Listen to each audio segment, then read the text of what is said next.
Oh, le petit coup de stress. Il y avait ma clé qui marchait plus là. Salut à toutes et à tous. Normalement, ce soir, on a des nouveaux parce que le thème est différent. Alors, comme le thème est différent, le layout est un tout petit peu différent. Il n'y a pas l'ambiance, enfin le filtre old school sur le screen. Il n'y a pas les petits glitches et tout. Vous voulez voir ça, c'est dans un autre live. Mais oui, effectivement, il y a quand même beaucoup de pseudos connus parmi nous. On est déjà 28 et ça vient de commencer. Alors ouais, j'en profite justement pour... j'ai même le thème non changé. Ouais, non, effectivement, j'ai pas tout changé parce que finalement ça va faire partie de mes lives, mais donc c'est un thème différent quoi. Ouais, alors faut que je vous parle un petit peu. Donc là, ça a un peu merdé là quand j'ai lancé le stream, mais vous savez pourquoi. Enfin, j'espère que vous êtes au courant, sinon je vais vous l'apprendre. Twitch s'est fait péter, mais massivement. Comme disait quelqu'un sur Twitter tout à l'heure, ils ont pas mis de canari. Ils se sont fait absolument retourner la face. Hein, on parle un peu de sécu sur ce canal. Quand on voit des trucs comme ça, on comprend à quoi ça sert. Ils se sont fait absolument retourner. C'est-à-dire que le site... merci René. C'est vrai que j'ai pas demandé si le son et l'image étaient ok. Merci beaucoup. Alors ils se sont fait déboîter. Alors ouais, effectivement, Xdoomer c'est la semaine. Hein. Après Facebook dont les employés étaient enfermés dehors parce qu'ils pouvaient pas rentrer parce que l'Elda n'arrivait pas à joindre les serveurs d'ANS qui n'étaient pas joignables parce que le BGP était pété dans les serveurs, enfin dans les accès vers cette zone là quoi, ces routes là en tout cas. Et donc après eux, ça a été le tour de Twitch. Donc Twitch qui s'est fait absolument retourner. Donc pour info, alors ceci dit, c'est pas drôle hein, pour Twitch parce que le code source, l'intégralité du code source, on parlait de code aujourd'hui de toute façon, de Twitch se retrouve sur le net. Alors pour ceux qui connaissent pas, ça se retrouve sur un site très fréquentable qui s'appelle 4chan. Salut Boubou. Salut le Parfou. Il y a plein de nicks que je connais pas. Hein. Et franchement, bienvenue à tous. Non, on va pas forquer. Oulala, non. Oulala, là, on va vraiment. Enfin, on va être from scratch. Là, on va démarrer du tout début. Vous allez voir, ça va être rigolo quand même. Donc, c'est ça. Alors, juste pour info. Donc, le code source de Twitch se retrouve sur Internet. Les login passwords, nos login passwords à vous et à moi, se retrouvent à poil sur Internet aussi. Donc pour ceux qui ne l'ont pas encore fait, je vous enjoins à changer rapidement vos accès sur Twitch. Et puis plein de trucs. Enfin, ils n'ont pas eu accès que au code source. Hein, ils ont eu aussi accès. Ça, c'est assez drôle, mais ils ont eu accès aux méthodologies et aux analyses de l'équipe sécurité de Twitch. Alors ça doit leur faire mal au cul quand même. Donc voilà, en tout cas, c'était... Moi, alors, je regrette un truc. Ils se sont fait péter. Hein. Manifestement, c'était vraiment... Enfin, c'était assez violent. Mais je regrette un truc, c'est que j'ai pas vu... J'ai pas vu de mea culpa, j'ai pas vu d'update. J'ai rien vu de la part de Twitch. Donc je sais pas si j'ai pas regardé là où il fallait. Sur leur blog, ça parle de oui, youpi, 22 septembre, ouais, super, nouveau truc, nouvelle feature dans Twitch, machin. Par contre, non, il s'est rien passé. Qu'est-ce qu'il y a ? Non, tout va bien. Donc voilà. Donc si ils ont envoyé une com sur Twitter, j'ai pas vu. J'ai pas vu. Twitter en ce moment, c'est le relais des fails. Ils doivent trop kiffer Twitter. En vrai. Ils ont tweeté, ok. Bah, j'avais pas vu, j'ai pas vu qu'ils avaient tweeté. Olive. Olive, tu vas peut-être m'aider ce soir, hein. Café. Donc pour les nouveaux hein, qui savent pas, je suis très fan de Pacha Ibiza. Oui, c'est à l'envers. En plus, j'ai vérifié tout à l'heure. Il me semblait que j'avais le filtre. Bon, je regarderai ça une autre fois. Mais j'espère qu'à un moment donné, Olive 3 va nous faire l'honneur de nous faire un petit overview du code du Bignou. Oh là là, j'ai déjà un subscriber. Hey, Michael R78. Merci beaucoup, Michael R78. J'ai même pas encore commencé à dire des trucs. Et Yastromo, boum, allez, 3 mois. Bah, c'est la fête. Alors tiens, faut que je vous dise, hein. Moi je vais être hyper transparent avec vous sur les subscribers et tout. Donc là, j'en suis autour de entre 60 et 70 $, par mois, mais j'ai pas le droit de les toucher parce qu'il faut d'abord que je fasse 100 balles. Que je fasse 100 $. Avant d'avoir fait 100 $, j'ai pas le droit de y toucher. Donc j'ai virtuellement 70 $. Voilà, bon. Mais c'est cool, mais franchement, c'est mieux que rien, hein. C'est pas mal. Et c'est grâce à tous ces subs, donc ça me fait bien plaisir. Et alors, ouais, donc il y a John Livingstone, encore une fois. Merci à lui qui va noter les questions qui vont être posées sur un pad. Un pad secret où il n'y a que lui et moi qui avons accès, donc voilà. Pour éviter de passer des questions qui vont être posées ici. Alors pour les nouveaux, non, je te ferai les screens. Ah oui, bah, vous pouvez vérifier, hein. Vous pouvez vérifier sur les dumps qui sont publics. Pour les nouveaux, parce que là je vois qu'on est 47, c'est un petit peu plus que d'habitude. Donc pour les nouveaux, ici d'habitude on creuse les tréfonds et les méandres des systèmes d'exploitation, et en particulier, depuis un certain temps maintenant, les tréfonds et les méandres des systèmes d'exploitation Linux. Et puis on fait des tests, on pète des trucs, on fait un petit peu de Stack Overflow, donc on fait de la sécurité, enfin on fait des trucs assez rigolos. Et il se trouve que dans ces expériences, évidemment, on utilise beaucoup un langage, ou en tout cas, on maltraite beaucoup un langage, qui est le langage des systèmes d'exploitation, disons, les plus, je sais pas comment dire ça, mais disons, répandus. On va faire ça comme ça, répandus.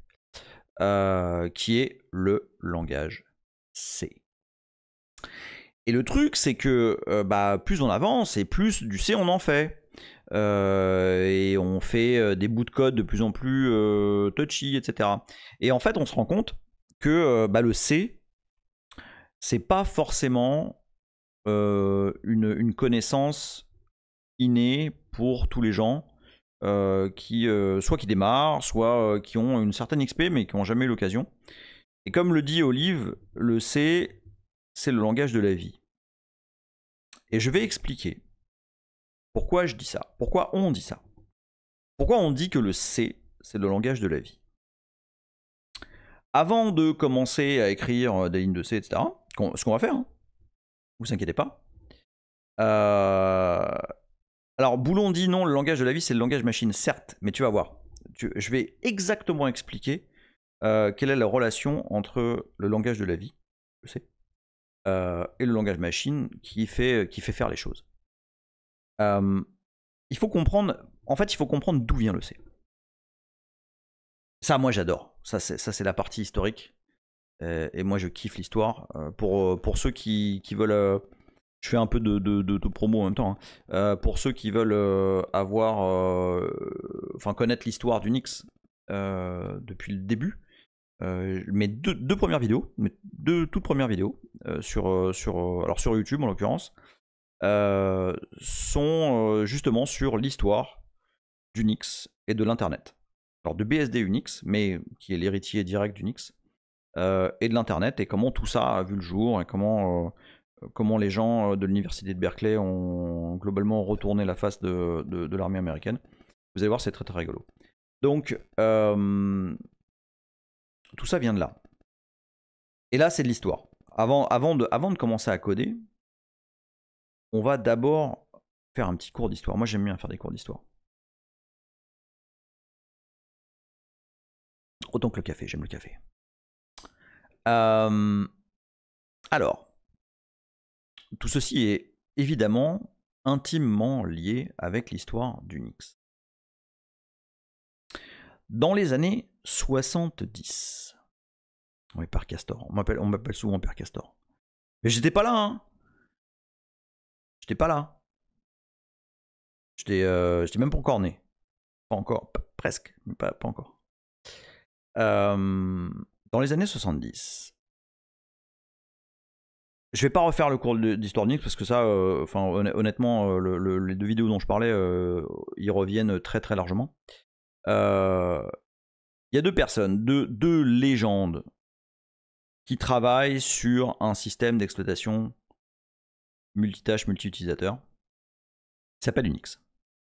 Et au tout début, ces 2 personnes, Dennis Ritchie et Ken Thompson, travaillent sur ce qu'on appelle un mini ordinateur. Alors, mini, en fait, c'est un truc qui prend la moitié d'une pièce. L'ordinateur de l'époque, c'est un PDP-7. Donc, c'est une vieille machine. Et Unix, il est fait globalement en assembleur. Okay, donc, l'assembleur, c'est le langage qui est le plus proche de la machine. En fait, l'assembleur, ce sont des mots très très simples.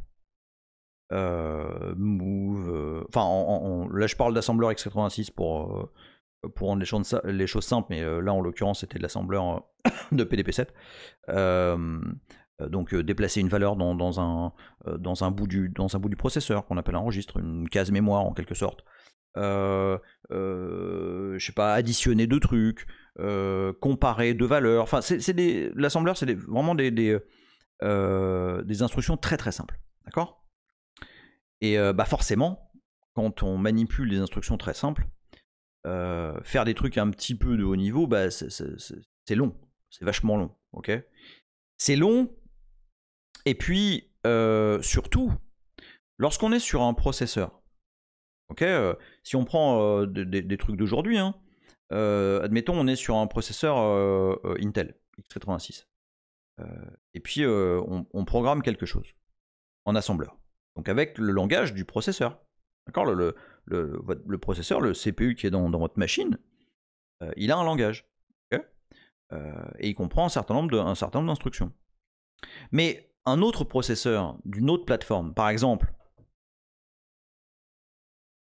qu'il y a dans votre mobile, qui en général c'est de l'ARM ou ce genre de CPU, ça n'a pas le même langage. C'est pas le même assembleur. Okay, c'est un assembleur différent. C'est également de l'assembleur, mais avec des mots différents, des opcodes différents.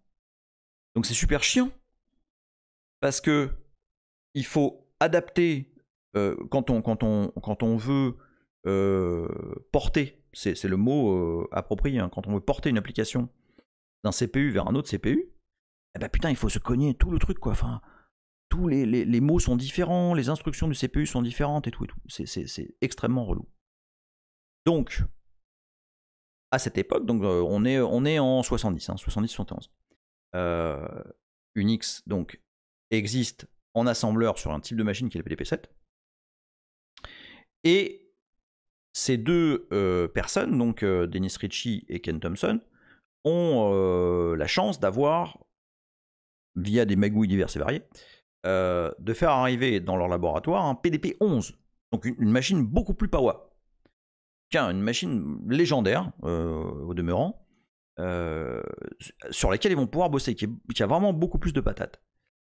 Le truc, c'est que faut se cogner le portage des outils et du kernel qui existait sur PDP-7 en assembleur sur PDP-11. Et là, Ken Thompson, qui est une des 2 personnes qui travaillait là-dessus, ils étaient plus nombreux, mais bon, c'est les 2 plus connus, émet le souhait d'avoir un langage de plus haut niveau. Il existait, en l'occurrence, à cette époque-là, un langage qui s'appelle, alors j'appelle le big term, c'est-à-dire l'écran dans lequel on a, ah oui, il faut que je vous parle de ça, dans lequel on a des terminaux, un browser, etc. Et en fait, il existait un langage qui s'appelle le langage B, qui était, comme vous pouvez vous en douter, l'ancêtre du C, B, C. Mais donc qui est dérivé lui-même d'un langage qui est le BCPL, qui avait été utilisé pour être utilisé sur une plateforme qui s'appelle Multix. Et là encore, je vous invite à voir les vidéos sur l'histoire d'Unix pour comprendre ça. Donc on a le B, mais le B était relativement limité dans ce que ça pouvait faire, etc. C'était pas super adapté. Et du coup, Ken Thompson demande à Dennis Ritchie de bosser sur un langage, quoi. Les mecs, aujourd'hui, on se plaint parce que il faut qu'on réécrive une fonction, machin. Là, les deux mecs se disent, bon bah tiens, ce serait pas mal de faire un langage pour se simplifier la vie. T'es chaud ou... Ah bah ouais, parce qu'on vient de faire un OS multitâche multi-utilisateur. On n'est pas assez après, je vais taffer vite sur un langage. Ce sera le langage utilisé par le monde entier pendant des décennies, mais non, on sait pas encore. Ouais, bah, laisse-moi quelques jours, là j'ai des idées. Et donc, cette personne me noue la gorge. Je vous le dis, et je suis absolument sérieux. Dennis Ritchie est certainement la personne à qui on doit le plus au niveau informatique sur cette planète. Dennis Ritchie est l'inventeur du C. Dennis Ritchie est le co-inventeur d'Unix. Dennis Ritchie et Ken Thompson sont les personnes grâce auxquelles on arrive à faire planter Facebook et retourner Twitch à travers des navigateurs web. Blague à part, ces deux personnes ont simplement posé les bases des concepts, d'ailleurs plus que poser les bases, en fait, ils ont littéralement défini les concepts qu'on utilise aujourd'hui dans nos machines. Et en l'occurrence, le C, dont on va largement parler, les notions qu'on manipule en C, en fait, ont été créées d'abord pour Unix. Et c'est pour ça que les deux sont extrêmement liés. Les notions qu'on va voir... Ah merde, j'ai fait craquer mon micro, c'est vrai? Non, je vais l'éloigner alors. Les notions qu'on va voir, les interactions entre le C et le système d'exploitation ont été définies par les besoins de la création et de l'évolution et de la portabilité du système d'exploitation. D'accord? C'est vachement important de comprendre ça parce que les racines du langage C sont là. Et les racines du langage C, c'est Ken Thompson qui dit à Dennis Ritchie, mec, j'ai besoin d'un langage qui soit un peu plus sympa que le langage B parce que je veux pouvoir manipuler des trucs plus aisément. Il y a une petite histoire, il y a une interview de Ken Thompson qui date d'il n'y a pas très longtemps, je l'avais posté sur Twitter, pour la retrouver ça va être une galère, mais l'interview elle est ouf, elle est oufissime.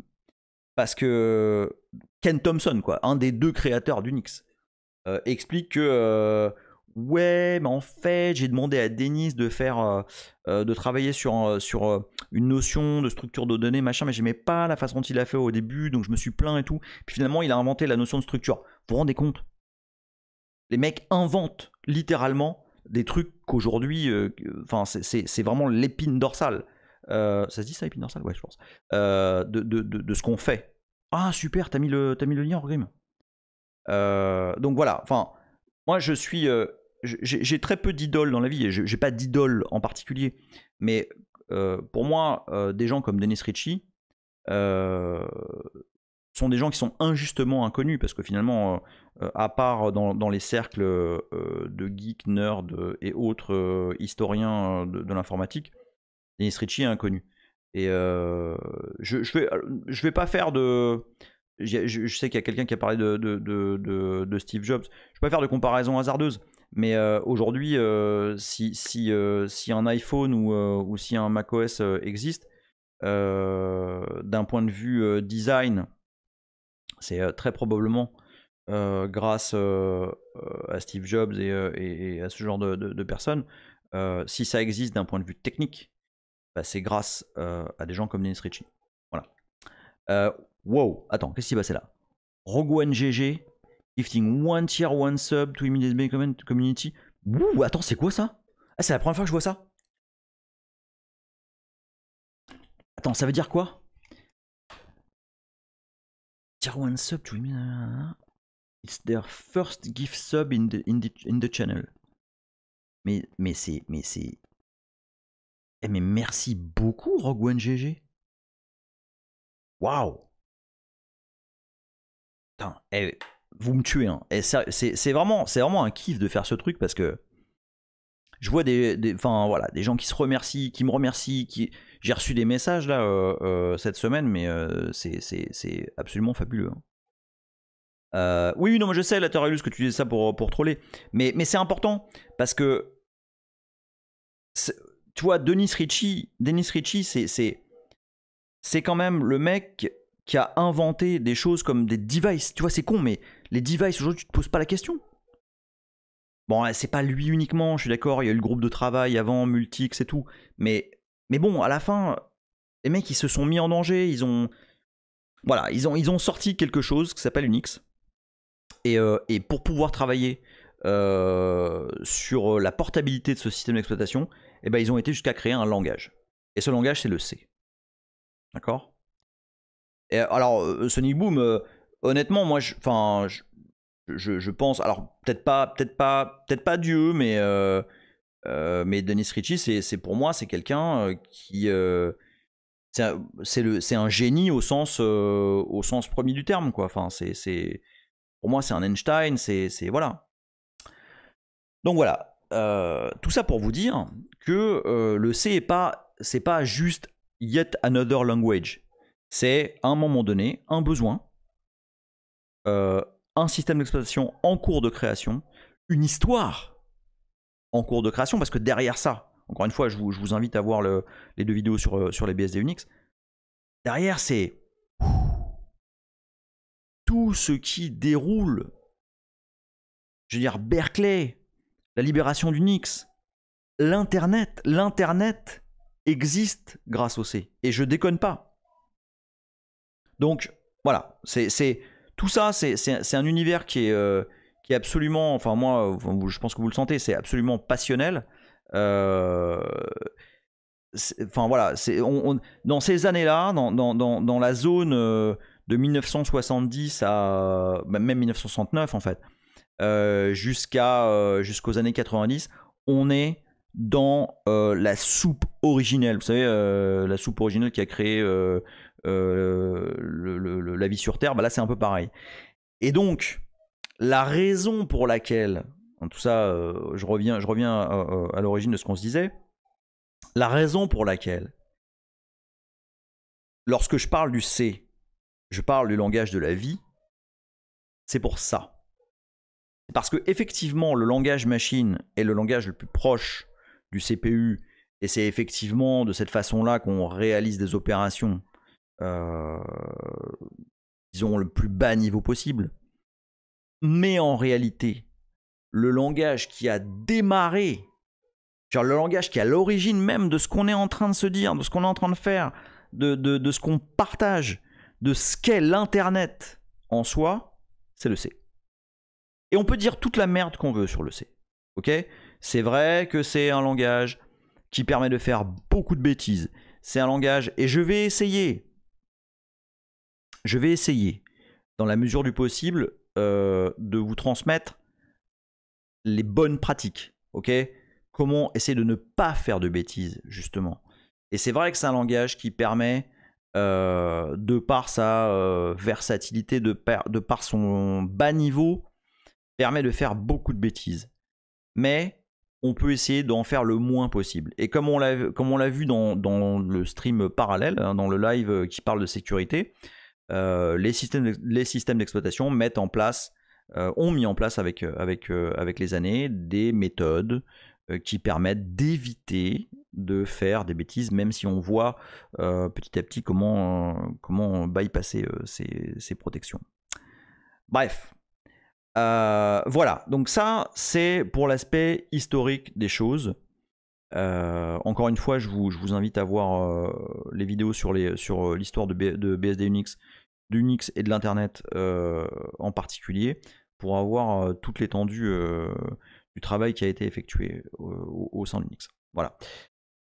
Juste une petite parenthèse, j'ai utilisé pour l'intro de cette vidéo une image que j'ai pécho sur Unsplash qui autorise à utiliser des images du moment qu'on dit merci à leur créateur. J'ai trouvé cette image super. Je vous laisse trouver le petit... dans l'intro, j'ai fait... Il y a un petit... comment on appelle ça, un petit easter egg. Donc je vous laisse le chercher. C'est pas tout à fait l'image originale. J'ai fait une petite modif. Mais donc voilà, hein, j'ai trouvé que ça c'était sympa, le C. Et puis là, le petit hacker à capuche là, qui est finalement nous, à un moment donné, quand on aura bien progressé. Voilà. Alors, est-ce qu'il y a des questions? Est-ce qu'on me dit des trucs? Du coup, question par rapport au précédent stream. Certaines méthodes ne sont pas supprimées. Alors, attention. Je vais... D'ailleurs, on va y aller là. Je vais démarrer au plus bas niveau. On va démarrer vraiment de 0. En fait, cette série-là, elle est destinée aux personnes qui ont forcément qui tâtent un petit peu leur ordinateur et qui ont envie de faire des choses. Hein, on va pas chercher à programmer du C si on n'a pas envie de creuser un peu. Par contre, je vais partir du principe que vous n'avez pas de connaissances low level. En particulier, je souhaite... Il va y avoir des références dans ce live au live qui a lieu le samedi, qui est plus orienté là, bas niveau, sécurité, machin. Par contre, il n'y aura pas de prérequis. Et là, on va démarrer de 0. On va partir du principe que vous ne savez pas ce qu'est le C, pourquoi il est fait comme il est, etc. D'accord ? Et en fait, moi, ce que j'ai envie de faire, c'est de la même façon que dans le live Linux from Scratch, on descend profond pour comprendre comment égoler Linux. Bah là, je vais pas vous faire un cours de C. Vous savez, alors voilà comment on fait une boucle, voilà comment on déclare une variable. Évidemment, on va voir hein, ça. Mais je veux qu'on comprenne comment ça marche. Ok ?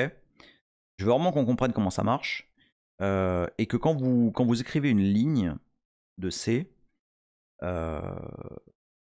vous compreniez ce que vous faites. Pour ça, il faut comprendre un premier truc.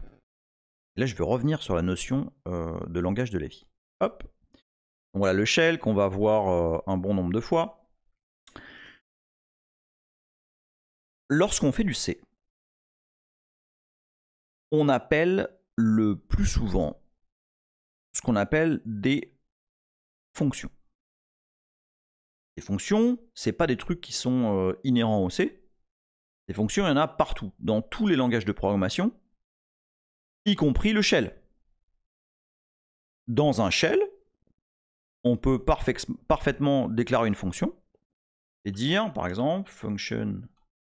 D'ailleurs, on n'a même pas besoin de faire ça. On peut faire, je sais pas, on va dire x to. Non. On va faire le contraire. On va faire int to x, par exemple. Boom. Et je déclare une fonction qui va printf %x de $1. D'accord? Donc là, je suis dans un shell. Hein, ce que je viens de faire, ça marche en bash, ça marche en ZSH. Je suis pas sûr que ça marche en binsh tout court. Donc ça, ce que ça fait, c'est une fonction int2x. Et si je mets, je sais pas moi, donc c'est quoi, c'est int, hein, ouais. Si je mets 255, hop, ça va m'écrire ff. D'accord? Ça, c'est une fonction. Cette fonction, là, je l'implémente. Alors ça marche pas en DOS, je sais pas, il y a sûrement des trucs équivalents en DOS. Alors c'est vrai, attends, Sonic Boom, tu déconnes, mais c'est vrai que je l'ai pas précisé. Hein.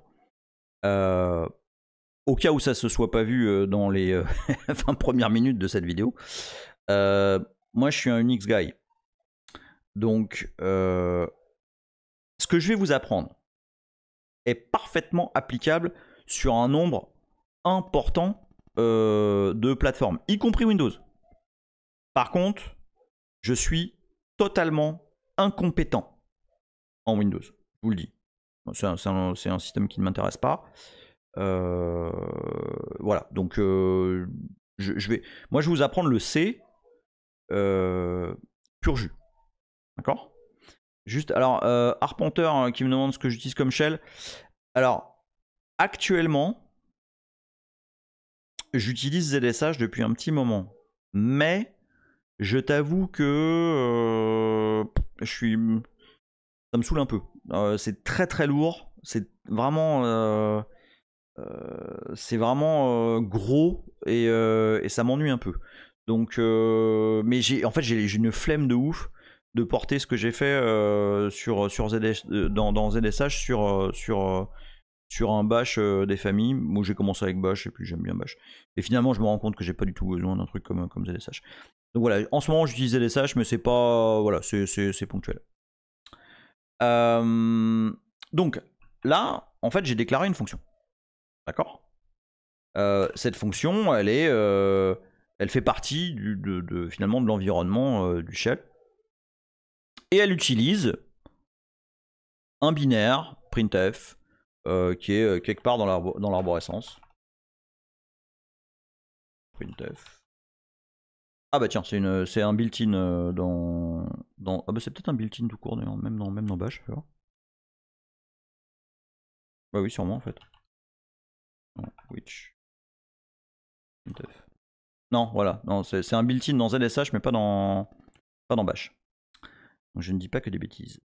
Donc voilà, donc j'appelle, bah voilà, du coup j'appelle un built-in de ZSH qui s'appelle printf. Bon. Dans un langage de programmation, quel qu'il soit, quand on appelle des fonctions d'affichage, des fonctions d'ouverture de fichiers, etc., etc.,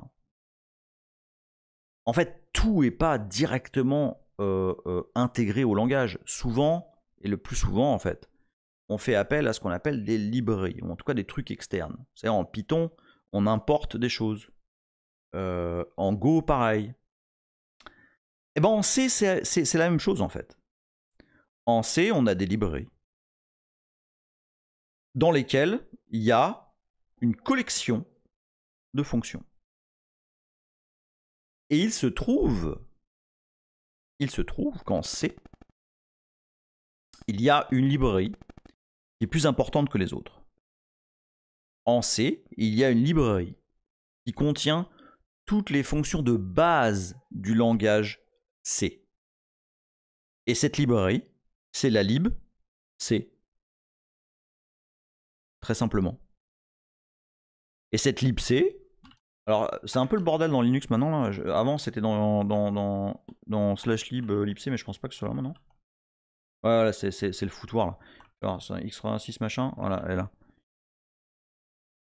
Voilà. libc.so.6. Elle est là. Et c'est la libc. Voilà. C'est dans cette libc qu'on va trouver. Tiens, je vais juste, on va grepper comme des bourrins. Tiens, libc2 machin. De tatata. Regardez. Si je fais grep, une fonction très connue du C qui est printf, hein, hop, ça match. Printf est bien dans cette librairie. En fait, dans cette librairie, il y a l'ensemble des fonctions de base du C. D'accord? Alors, dans des langages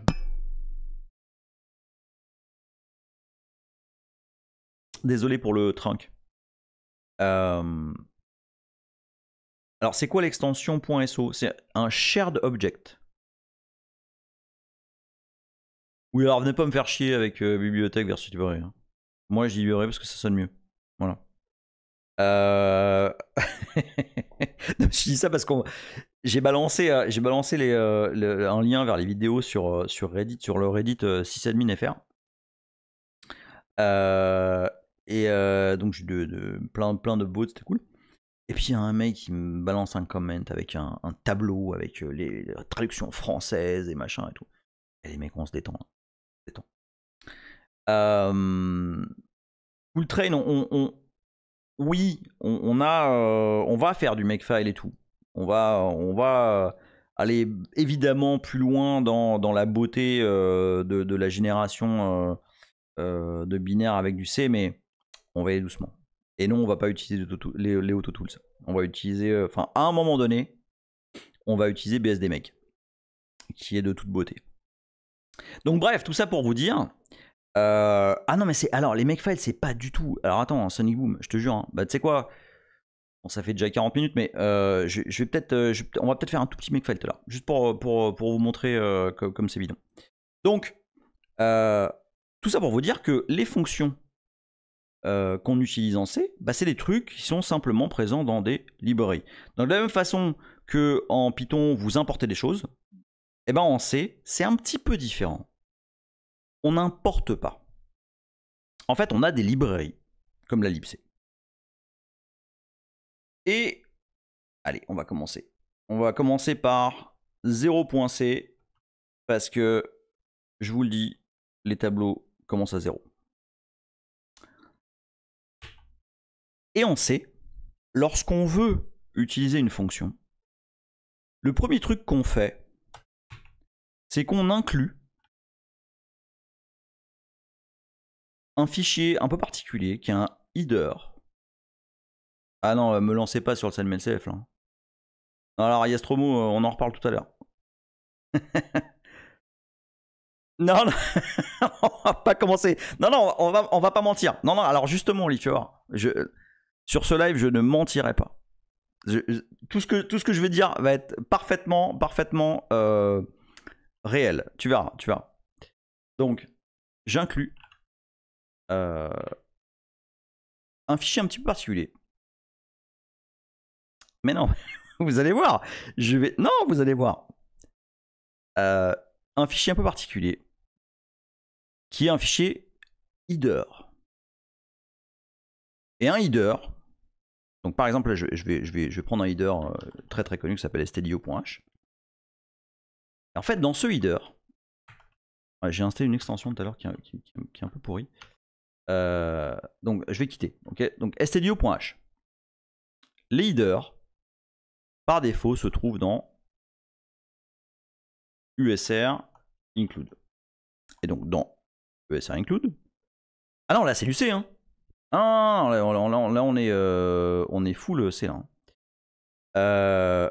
J'ai un fichier qui s'appelle stdio.h.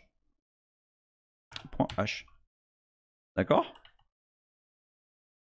Dans ce fichier, concentrez-vous. Dans ce fichier, on a des définitions de fonctions. On a des définitions de plein de trucs qu'on verra plus tard, ce qu'on appelle les define. Et puis, si je cherche printf, on a ce qu'on appelle le prototype de la fonction.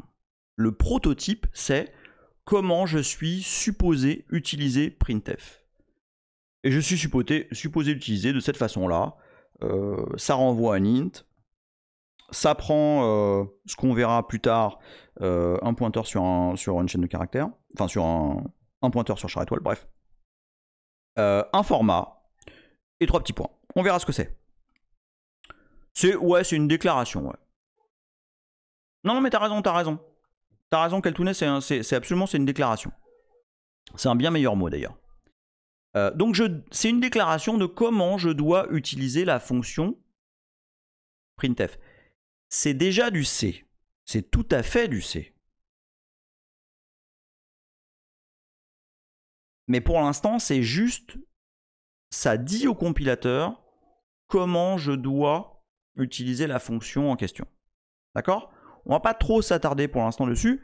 On va juste savoir que printf, il est déclaré dans un fichier header qui s'appelle stdio.h. À partir du moment où j'ai inclus stdio.h, je vais pouvoir utiliser les fonctions qui sont dedans. D'accord ? Alors attends, parce qu'il y a des questions là qui sont posées. Les headers, j'ai jamais compris pourquoi on a besoin de les définir. Alors, Xdoomer, c'est une très bonne question.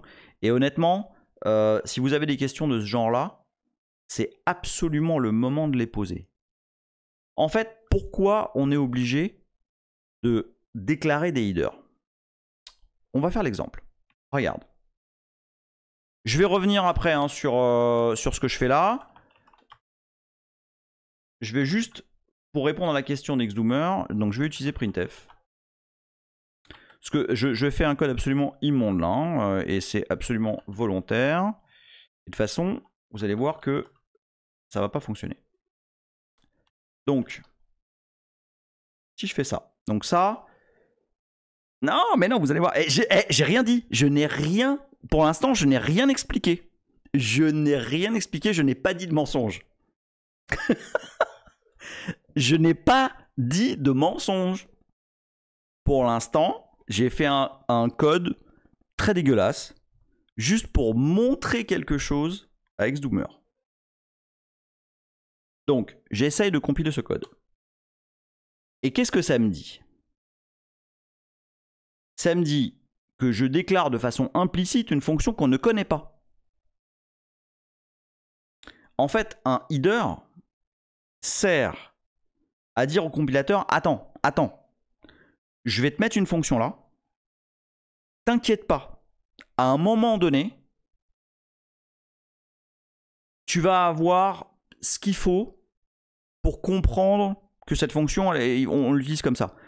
Un include, ce que ça dit, tu vois d'ailleurs il te dit, include SCO1, ce que ça te dit c'est, ok, cette fonction elle s'utilise comme ça, et tu verras plus tard, tu vas être lié avec des librairies qui effectivement s'utilisent de cette façon-là.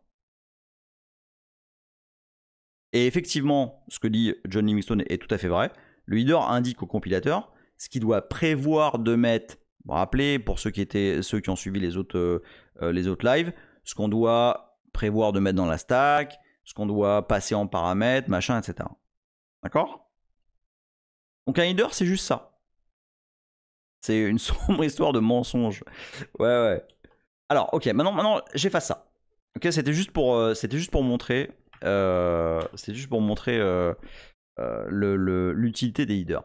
D'accord? Mais on va y revenir, Maintenant, les mensonges. Alors, Michael R78, il y a eu et il y a encore de l'évolution du C.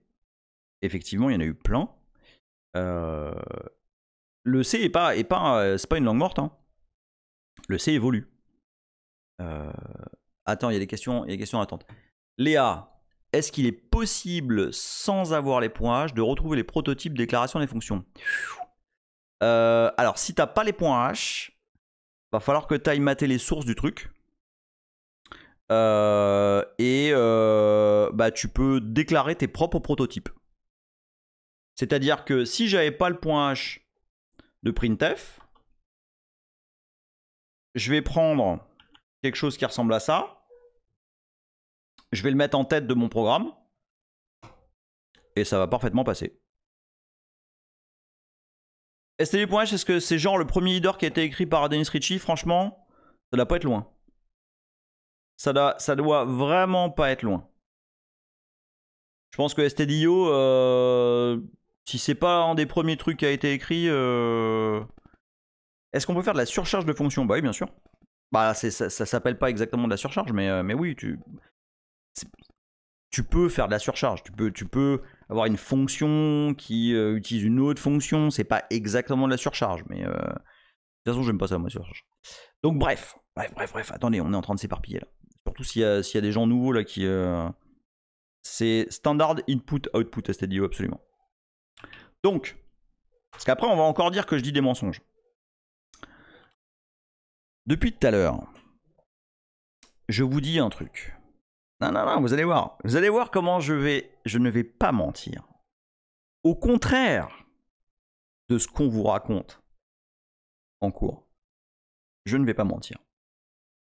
Depuis tout à l'heure, je vous dis que le C est intimement lié à la libc. Ok? La librairie 71, la vache! Wow! Bienvenue à tous. Alors, bienvenue à tous. Alors, on n'a jamais fait ce score-là. Hein. C'est beau. Oui, les questions sont notées par John Livingstone. Vous inquiétez pas, j'ai le pad sous les yeux.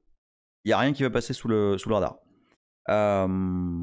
Waouh, je suis un peu basourdi là. Oui, je redis ce qu'on a dit au début, et t'as raison, Keltouné. Oubliez pas tous de changer vos mots de passe Twitch qui s'est fait défoncer aujourd'hui. Alors attends, je sais plus où j'ai... Oui, c'est ça. En fait, depuis le début de ce live, on dit que un programme C, lorsqu'il est compilé, dépend donc de la libc, de la librairie C. Ok? Mais ça veut dire quoi être compilé? Alors on va pas refaire le cours qu'on a fait dans les lives précédents, mais en gros, on crée un binaire, d'accord? Donc quelque chose d'exécutable qui est composé de langage machine, qui va être exécuté par le système d'exploitation, d'accord? Ce binaire, lorsque on l'exécute, en fait, il y a un petit tour de passe-passe. Il y a un petit tour de passe-passe. Ah merde, ouais, non, alors c'est vrai que les personnes qui arrivent tout de suite et qui voient ça à l'écran, elles vont se dire que ça y est, on est à l'épisode 800. Alors qu'on n'a pas encore écrit une seule ligne de C correcte. Vous inquiétez pas, on est vraiment au tout début là. Donc, lorsque un programme C est compilé et qui produit un exécutable et qu'on le démarre, en fait, ce programme C, c'est une fonction. Il est géré par le système d'exploitation et en l'occurrence par la libc comme une fonction. Et il se trouve que la fonction que cherche la libc lorsqu'on exécute un programme, la fonction que la libc cherche s'appelle la fonction main. J'ai pas menti. Ce n'est pas exactement le point d'entrée du programme. C'est ce que cherche la libc Oh, pardon, non, oui, t'as raison, Kaltoun. C'est pas l'ellipse, c'est le linker, c'est LD, mais qui est lié à l'ellipse. On va chercher main, ok? Ce n'est pas le point d'entrée du programme, d'accord? On va pas rentrer dans le détail de ça maintenant, mais c'est pas une pirouette. Ce n'est pas une pirouette. C'est l'explication de main n'est pas l'exact point d'entrée d'un programme. C'est en fait, il faut voir ça lorsqu'on écrit un programme et qu'on écrit des fonctions. Tout à l'heure, je vous ai montré une fonction en shell, par exemple. Lorsqu'on écrit un programme en C, eh ben, il se trouve que on appelle une fonction. Voilà. Et cette fonction s'appelle main. Ni plus ni moins. Ok. Et ce main, il est appelé. Donc ça, on l'a vu dans le live sur le fonctionnement d'un système Unix. Il est appelé en général par un programme qui s'appelle LD. Voilà. 7PGD, ce sera possible de voir où c'est écrit cette recherche du main dans un programme C.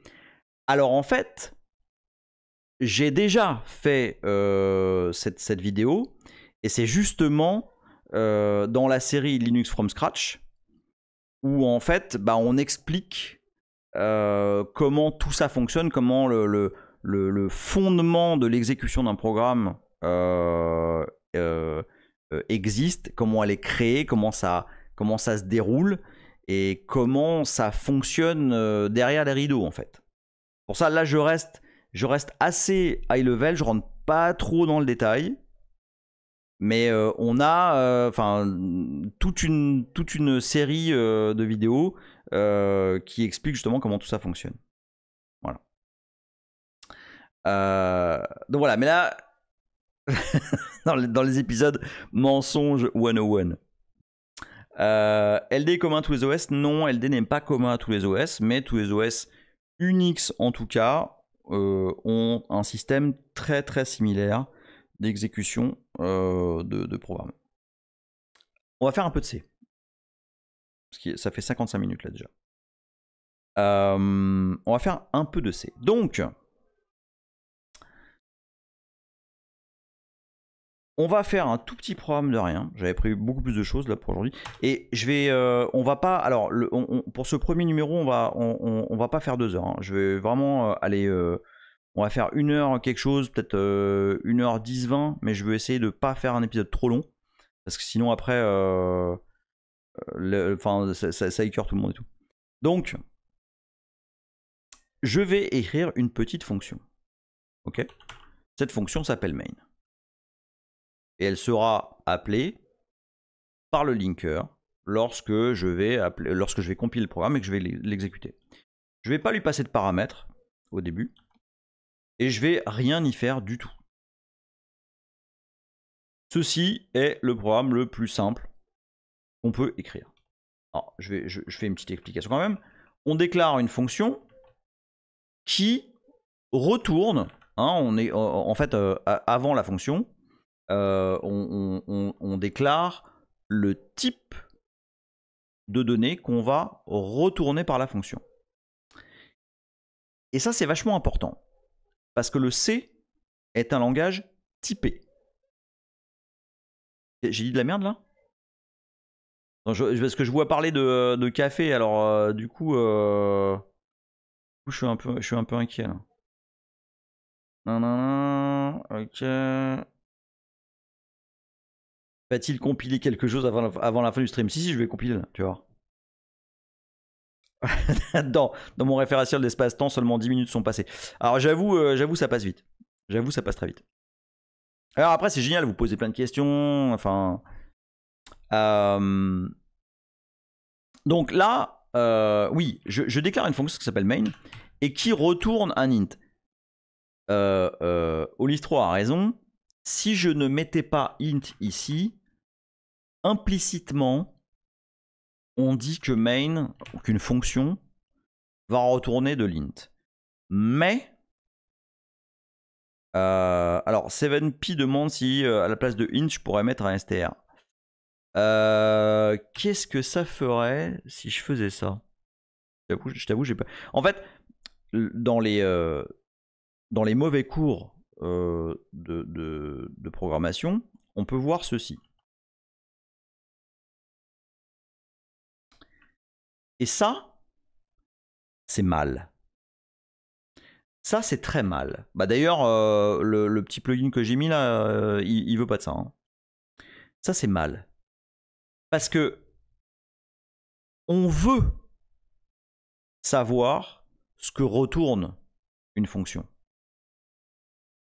T'es sérieux, Arpenteur? Tes profs te faisaient du void main. C'est quand même moche. Moi, honnêtement, ça me fâche. Ce genre de truc, ça me fâche.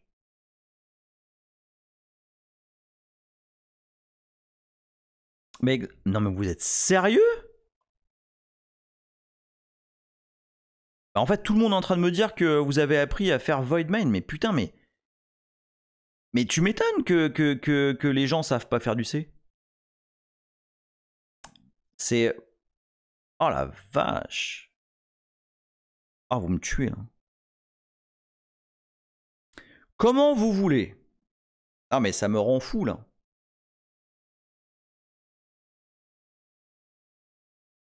Mais c'est pas possible. Il faut vous m'envoyez les emails de vos profs, là. Je vais faire un message groupé, quoi. Comment vous voulez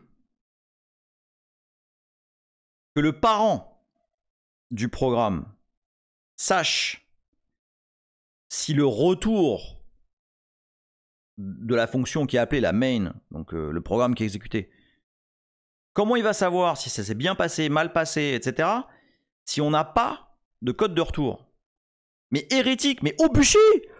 Au bûcher!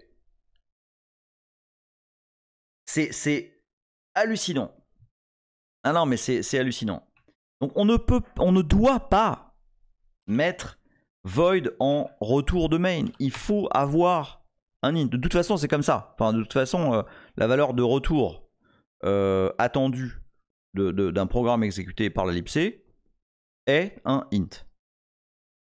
Non, ah non, Arpenteur, c'est pas le café. Hein. C'est vraiment, ça m'énerve. Ça me rend ouf parce que ces enfoirés créent des générations de mauvais, quoi, où on comprend pas, en fait, on comprend pas ce qu'on fait. Et d'ailleurs, là, ça, c'est pas tout. Enfin, ce code-là, je peux pas. Je peux le compiler, ça va passer, mais c'est pas beau, c'est pas propre. En fait, pour faire quelque chose de propre, je suis supposé retourner une valeur qui va dire que ça s'est bien ou mal passé. Et alors vous allez voir, je vais vous montrer par l'exemple ce que je viens de dire. Il y a des variables. Non, on va pas le faire comme ça. Là pour l'instant on va faire ça. Je vous montrerai ça une fois. Là, je vais return 0. D'accord? Mon code ne fait rien et il return 0. D'accord? Alors, on va compiler ça. -o 0 0.c. Tac. Donc, le code hyper utile. Par contre, regardez. Si je fais ça,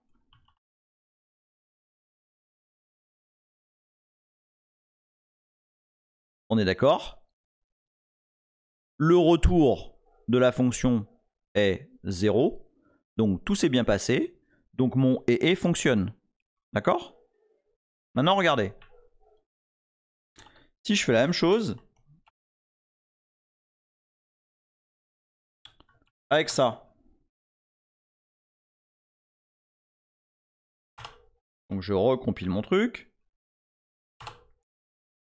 Et je refais ça. Vous pigez là? Qu'est-ce qui se passe si comme un baltringue je mets void et je fais pas de retour? Mon shell ne sait pas ce qui s'est passé. D'accord? Ici,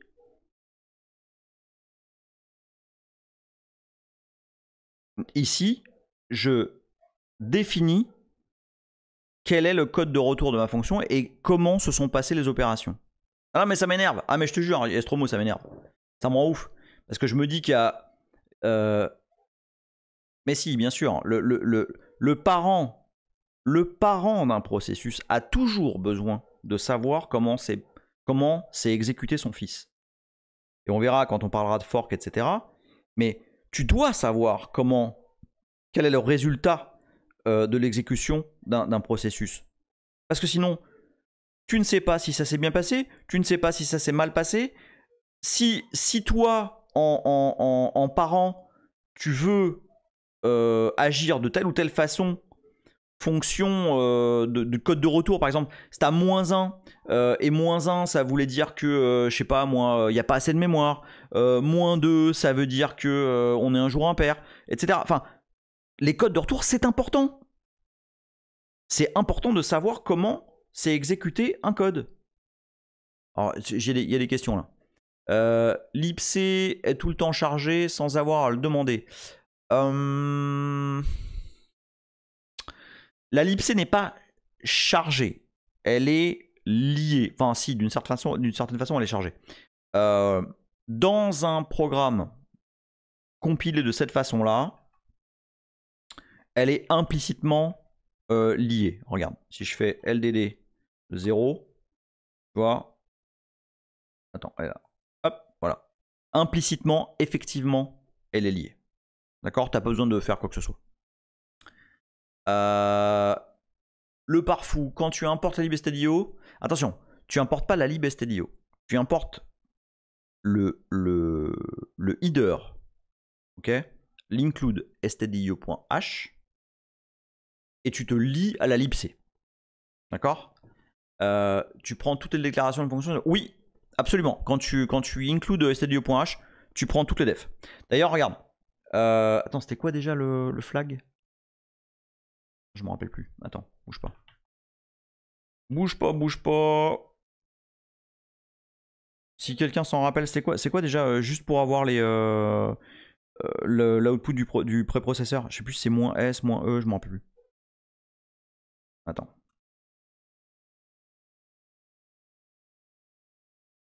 Laissez-moi une petite seconde. Alors, c'est output préprocesseur. Voilà. Nanana, c'est -E, moins grand E. Je savais plus si c'était moins grand E ou moins grand S. Donc par exemple, si je fais cc moins grand E de... Ah bah là, il n'y a pas d'include. Donc bah, on va le faire, hein, on va le voir. De 0.c. Rien de spécial. Bah si, les includes sont de base. Mais par exemple, si je faisais ceci,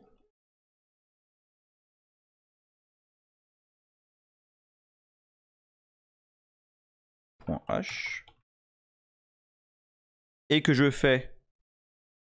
Oui, moins grand S, c'est pour l'assembly, c'est vrai. Merci Sofiane. Si je fais ça maintenant, où j'ai un include de stdio.h, hop, regardez, j'ai toutes les définitions de stdio.h qui sont... C'est un sed, hein. C'est une sorte de sed. Voilà. Le void main, c'est OK en C++ ou C pareil qu'en C. Non, non, non. Un processus doit informer son parent de la façon dont il a terminé. C'est non négociable. Je m'énerve pas contre toi, hein, Gaziel45. Mais c'est parce que tout à l'heure, j'ai vu quoi? J'ai vu 15 personnes me dire que putain, ils ont appris ça en cours. Ça me rend malade. Je trouve ça dingue. Ah, c'est ça en fait. C'est ça en fait, je vais faire polémiste. Alors attends. En regardant les replays, j'ai vu qu'il y avait une question intéressante. Je ne crois pas qu'elle a été qui est devenu GNUHerd. Oh la vache. On fera un numéro là-dessus. Hein. Mais GNUHerd existe toujours. Hein. Perso, GNUHerd, enfin, pour moi, c'est de la science-fiction, quoi. J'ai jamais essayé, perso. Je vous le dis, j'ai jamais essayé. Non, mais genre, moi, je sais pas si vous connaissez le premier post de Linus sur CompoS Minix, sur le newsgroup CompoS Minix, où il dit ouais, de toute façon, quand j'aurai fini Linux, GNU sera probablement déjà terminé et tout. Non, non. Bon. Vous avez compris cette histoire de retour là? Ça, c'est vachement important, ça. Parce que ça, c'est de la merde. Hein. Rien retourner, c'est de la merde. Parce qu'on sait pas, on connaît pas l'état dans lequel on sort d'un programme. Voilà. Donc ça, c'est important. Tiens, tant qu'on est là-dessus, je vous fais une petite explication d'un truc dont j'étais moi-même pas tout à fait certain. En fait, on peut voir deux choses souvent en fin de programme. On peut voir soit return, soit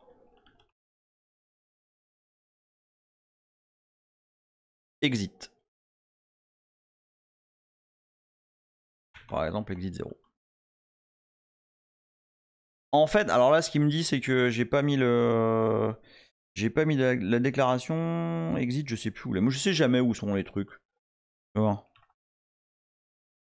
Man de exit. Il est dans. Ah non, attends, c'est man 3. Il est dans stdlib. Ouais, pareil, hein, moi je sais jamais. Hein. Donc c'est stdlib. Et là, il va être content, voilà. Donc. À votre avis, c'est quoi la diff entre les deux? En fait, on a deux façons de sortir d'un programme.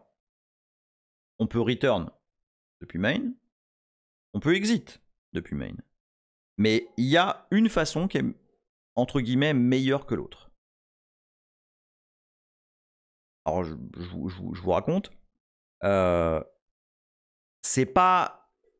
Utiliser exit n'est pas mal. Exit va bien... Non, alors c'est pas un suicide. Vous allez voir. Exit va bien retourner le code d'erreur aux parents. Ça va bien se passer. Par contre, exit ne va pas nettoyer derrière lui. Exit ne va pas, par exemple, faire le ménage dans la stack courante. Donc, par exemple, si j'utilisais une fonction qui s'appelle atexit, je ne vais pas le faire là parce que ça fait déjà 1h10, mais par exemple, on peut... je le fais pas juste parce que ça impliquerait d'autres trucs que je vous ai pas, dont je vous ai pas encore parlé. Mais par exemple, on pourrait appeler la fonction atexit qui appelle une fonction pour montrer ce que contiennent les variables. Faire le ménage, ça veut dire que par exemple, si ici j'avais eu une fonction qui, je sais pas moi, mettait une valeur dans une variable et que là je fais exit, la variable ne va pas être mise à 0. Elle va pas être oui, mise à 0. Reset quoi. Il y aura toujours la valeur dedans. Alors que si je mets un return, ça fait le ménage. Ça, c'est pas forcément connu, mais c'est la raison pour laquelle on préfère utiliser return à exit sur une fin de programme. Ça n'empêche pas que lorsque c'est la merde dans une fonction et que on a tout pété, alors exit est certainement plus rapide pour couper le processus, effectivement. Après, exit n'est pas un kill, attention, n'est pas un kill -9. Hein. Exit va appeler une fonction qui va derrière appeler la libc, qui va retourner sur le code du linker, qui va faire le ménage, etc. Mais pas, ça va pas nettoyer la stack courante. Donc ça c'est important. Ok. Est-ce que je vais un petit peu plus loin? J'avais préparé pas mal de trucs encore, mais si je mets le doigt dans quelque chose d'autre, ça va être plus long. On va juste vous parler d'un petit truc. Donc j'enlève l'exit. Attention, hein, exit c'est pas sale. D'accord? Ouais, je vais répondre aux questions aussi, ouais. Exit c'est pas sale, mais disons que c'est plus propre de faire un return. Alors attends, parce que est-ce qu'il y a des questions auxquelles j'ai pas répondu là? Ouh là là, plein. Oh la vache! Oh merde! Ah oui, j'avais pas scroll. Bon, ok, allez, on y va.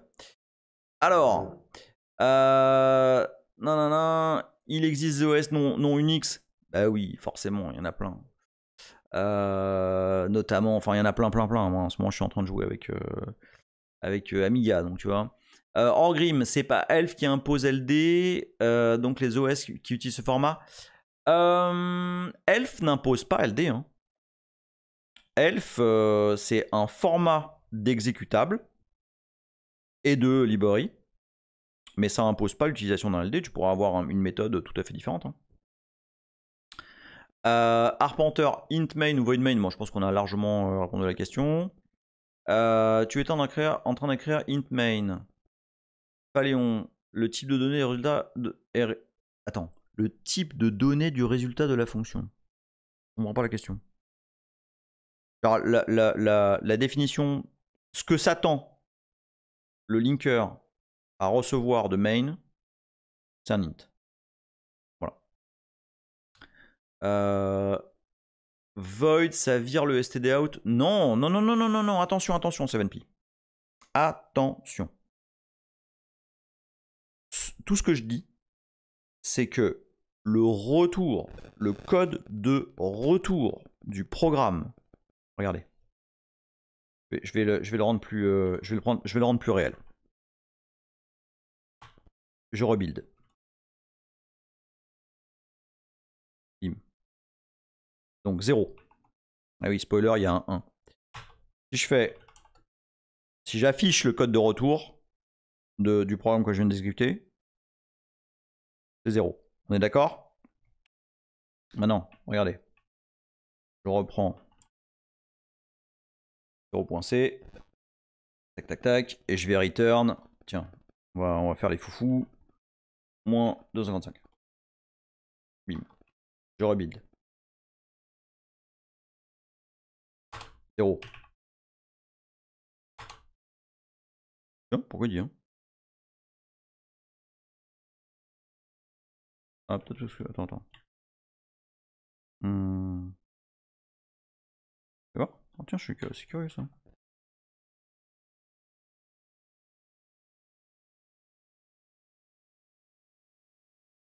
Non. Oh.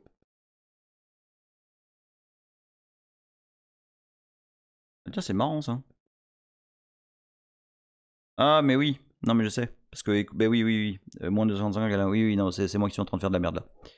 Donc,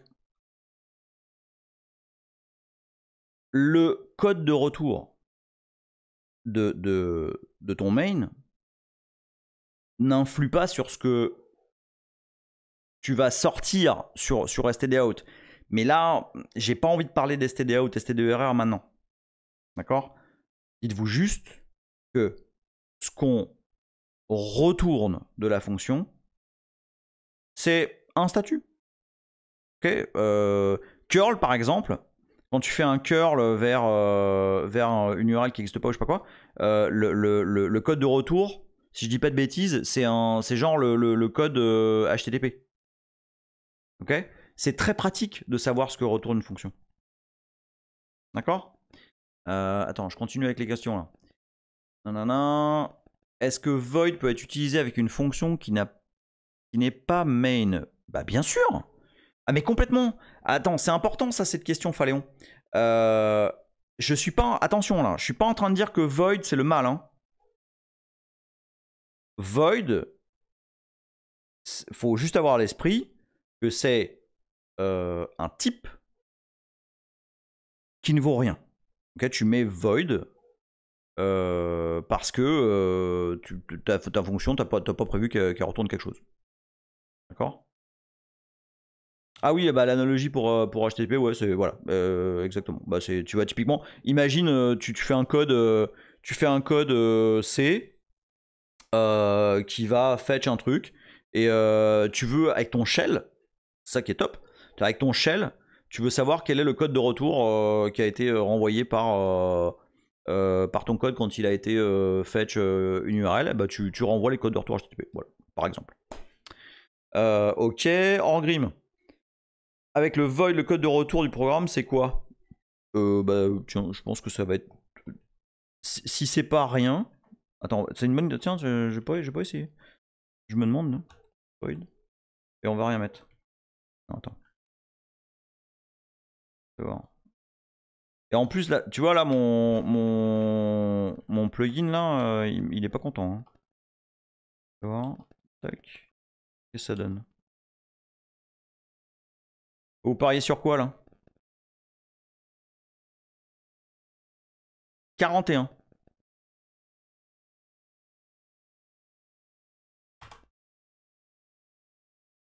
Eh. Est-ce que c'est pas la preuve par 4? Merci Orgrim de cet exemple, parce que est-ce que c'est pas la preuve par 4 que c'est de la merde? Oh, John Livingstone, c'est pas con ça. Ah, c'est pas con du tout. La dernière valeur dans OAX. Ah, je vais pas aller là-dessus parce que ça va être un petit peu trop fat pour les gens qui nous rejoignent. Mais ah, tu me chauffes là, John Livingstone.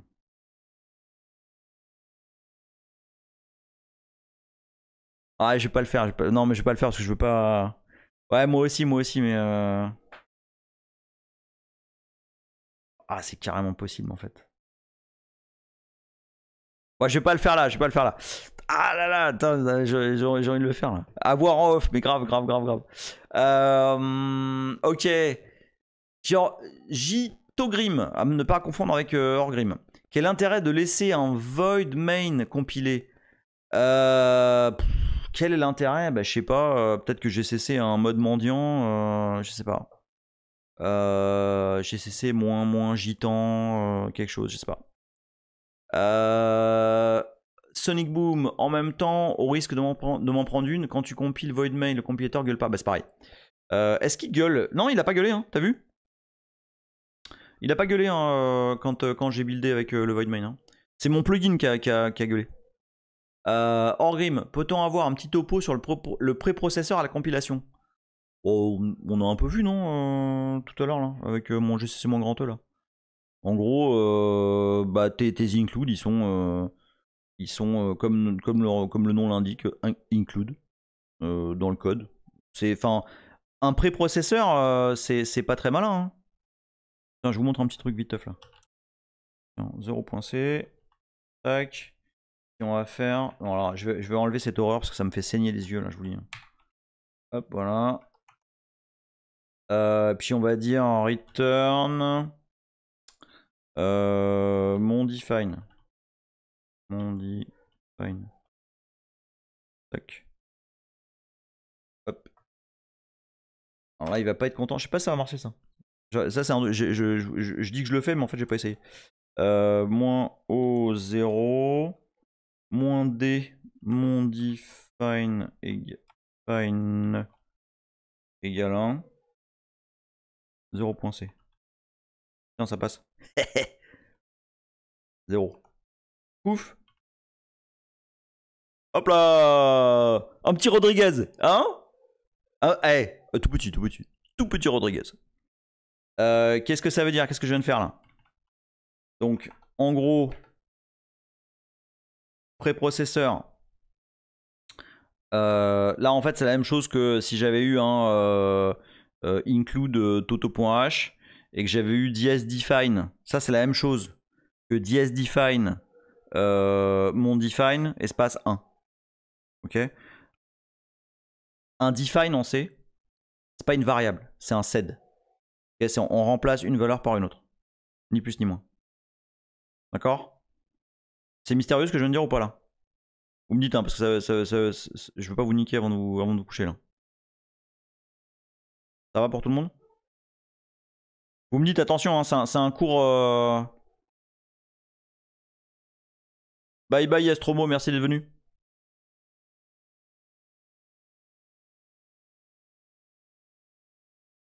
Non, non, non, non, non, non, non. C'est pas fait pour définir une constante. Ah ouais, ok, bah bien vu John Livingstone. Ok, alors attendez. En gros, ce que fait sed, c'est une commande Unix. Regardez. Si je fais echo toto pipe sed, donc sed c'est la commande. Hein. Et je remplace to par ti. Ça va remplacer le premier to par ti. Voilà, tito. Hop, voilà. Donc en fait, lorsque je fais un define en C, on va le faire dans le code, ça va être plus simple. Merde. Une virgule, hop, 1.c. Voilà. Donc au lieu de le faire inline, je vais faire yes define mon define 0. Hop. Et ce qui va se passer ici, c'est que ça va littéralement remplacer mon define par 0. D'accord? Je vais faire un gc-e. Vous le voyez, moins e de 0.c. Hop. Vous voyez? Ça l'a remplacé purement et simplement. D'accord?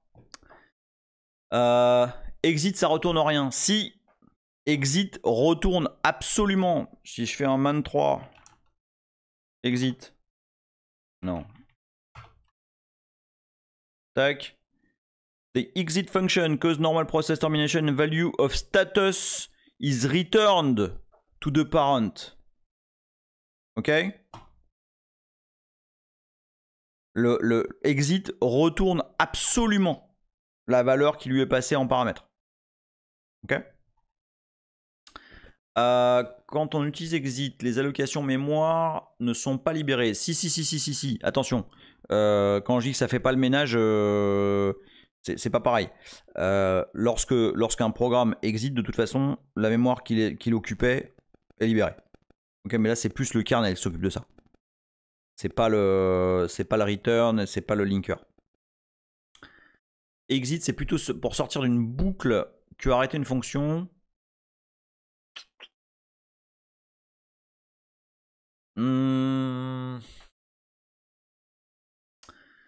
Franchement, moi j'ai tendance à utiliser exit dans du C pour sortir inconditionnellement. C'est-à-dire que par exemple, plutôt que d'avoir un return qui va rappeler un autre return, puis machin, je sais pas, tiens, exemple typique d'un exit, ce serait une fonction help, moins help. Moins help, ça va dumper le usage d'une commande. Bon, tu vas pas te faire chier à faire le return, machin, et de toute façon, t'as pas déclaré de variable et tout. Hop, t'exit en exit success. D'accord? Donc ça c'est bon. Ce sont les pointeurs qui sont pas supprimés. Non, pareil, c'est le kernel qui fait le ménage. Lorsque ton processus dégage, lorsqu'il sort, lorsqu'il est terminé, le kernel libère toute la mémoire qui était occupée par ce processus. Sur la valeur de retour bizarre, quand on est en void, de mon test, ça correspond au registre CS. Ah, c'est possible. Possible. Ouais, je vais vérifier ça. Ça m'a chauffé. Faut que je vérifie. Sonic Boom, exit, ça fait un free et un return. Ça fait un free plus un. Non. Exit ne free rien, return ne free rien. Attention. Les variables, et on va pas parler de ça maintenant, hein, mais les variables qui sont allouées par un processus, allouées dynamiquement, ne sont pas explicitement libérées par un exit. Et encore une fois, c'est le kernel qui va s'occuper de tout ça. Voilà, je suis OK sur les questions? Ouais, je suis OK sur les questions. Bon, ça fait 1h27. J'ai dit, je vais pas faire 2 heures. Ok? On a fait, je pense, 40% de ce que je voulais faire. Mais, on veut le test de l'hypothèse de John. Allez. Ok, vite fait alors. Vite fait. Non mais vite fait parce qu'après, l'épisode 1, c'est ça, il fait 2h30. Alors 0.c. On y va. Qu'est-ce que je veux faire? Je veux faire... bah tiens, non. Int. Get x. Alors les nouveaux, vous cachez les yeux. Hein. ASM. Ça c'est pas beau ça. Ça c'est de l'assembleur dans l'UC. Ça c'est pas beau du tout. Enfin si c'est beau mais bon. Move. Qu'est-ce qu'on a dit? EAX. Virgule. On va dire 42. Non tiens. Hop, 42. Voilà. Tac tac tac. Qu'est-ce qu'il y a? Pourquoi t'es pas content? Oui, mais t'inquiète, t'inquiète. C'est normal, c'est normal. Boom. Et là je vais faire return de get EAX. On est bon. Non, non, non, non. Je sais pas s'il faut pas un point virgule là derrière. Ouais. Ok. Donc cc-o0 masm égale intel 0.c. Oh putain, du premier coup les mecs. Hop. Attention. Ah c'est pas mal. Ah c'est pas mal hein. Non non. Olive, on va faire du C simple, hein. Donc on va coller un peu d'ASM. Non, non, non mais non mais, non les nouveaux, regardez pas ça, regardez pas ça. C'est, je voulais pas le faire, hein. Je voulais pas le faire. C'est votre faute. Mais bon, au moins on a compris. Alors, on va vérifier avec une autre valeur, mais bon, je pense, je crois que c'est clair. Christine. Tiens, on va mettre quoi? On va mettre 28. Truc qui a rien à voir, je peux voir. Tac. Voilà. Et ben voilà. Bim. Bien joué. Bien joué, John Livingstone. Eh non, mais c'est pas mal, hein. C'est beau là ce qu'on vient de faire. Ah, c'est pas mal. Hein. Bon, Void. Ah, mais t'as raison. Mais oui, non, mais t'as raison. Mais oui, mais non, mais je fais n'importe quoi, moi. Ah oui, non, mais. Le mec, mais oui, non, mais n'importe quoi. N'importe quoi, ça c'est le café, ça. Trop de café, ça te. Alors là, du coup, ouais. Ah, j'ai essayé de vous arnaquer, c'est vrai. Ah bah non, rien à voir. Merde.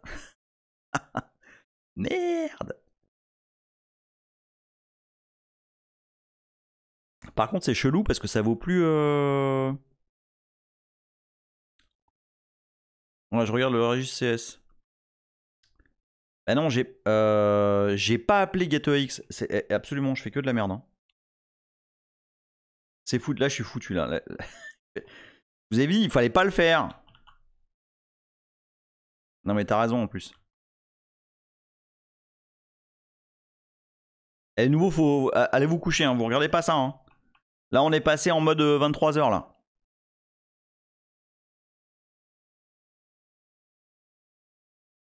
Oh putain, c'est ça. Eh, bien joué.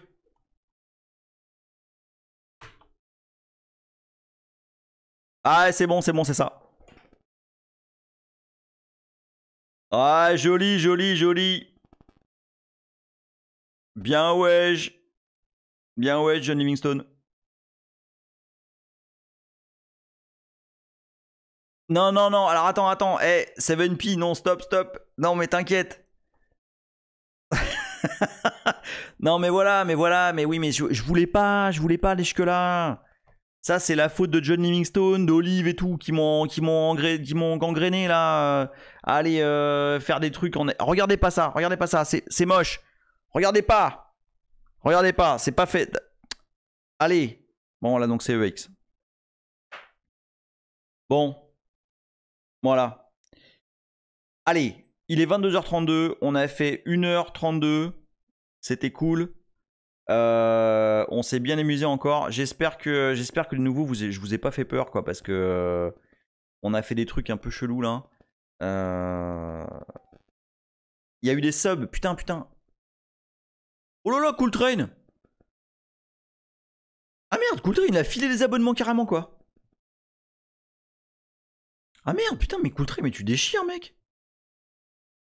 Wow. Bah merde, franchement merci. Merci beaucoup. Merci beaucoup. Bah, j'espère que ça vous a servi. J'espère que vous avez appris des trucs. J'espère que je m'énerve pas trop non plus. Et puis un spécial big up à Hardware Adresse qui a pas pu venir ce soir. Et je sais qu'il voulait, et donc il va se taper ça en replay 1h30. Vraiment, enfin, ceux qui ont raté des trucs ou qui sont pas sûrs de leur pigé, etc. Notez vos questions. On va évidemment faire un épisode 2, potentiellement un épisode 3, 4, 5, 6, 7, je sais pas. On y répondra la prochaine fois. Et puis vous allez voir, petit à petit, on va step up. Mais on va faire du C rigolo. Ok, pas des trucs chiants avec juste de l'algorithmique et machin, et avec des notes et des trucs. Voilà, on va faire du C rigolo. D'accord ? Bon, merci à tous, vous avez été absolument géniaux. J'ai super kiffé, on est 65. Je crois. C'est charmé parce que je pense que c'est notre plus gros score de visiteurs en un temps. Donc, bah. Ah oui, Red. Ah, mais oui, putain, il y a Yordian. Ah oui, attendez. Attendez. Vous barrez pas. Faut que je fasse un raid. Comment ça marche? Attendez. Faut que je raid. Attends, boum. Comment ça marche déjà? Je l'ai vu quelque part. Attends, c'est slash raid, je crois. Slash raid. Ah, c'est ça. Slash raid. Attends, merde. Non, mais attendez. Un raid, c'est en fait, on va tous débarquer.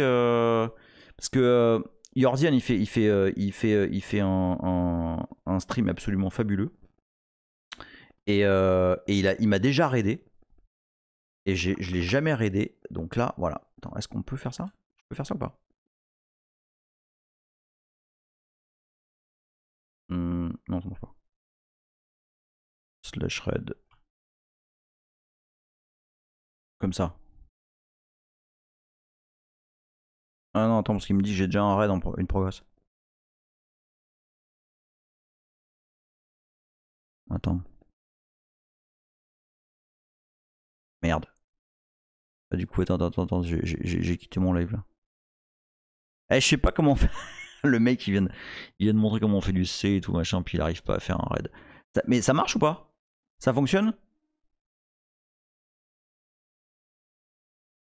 Ok!